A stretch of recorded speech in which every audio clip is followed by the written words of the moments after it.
Salamo se laulua fitu. A le fesoasoani mai e ova ua le ao ngā tātou tonga fiti. O le pese a Solomona ma e wae. A whaia le atina e ova le fale. E ngā lulu e fua i lanto o e atina e. A whaia le leo leo e ova le ai. E mata la fua o le na te leo leo ina. E leo ngā ia te outou ona tula i le tae o lava. Ma whatu ai o na manawa. Ma aile me ai o le tinga. E whapea o na watu e ia le moe i lana pele. Whauta. O le whanau. O le tofi lea mai a Iova. O e ua whanau mai. O le taui lea mai a te ia.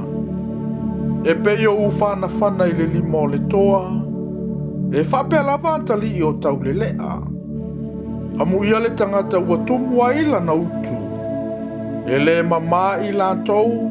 Pe a lantou tau tala i le whaitotoa mai e ita mai.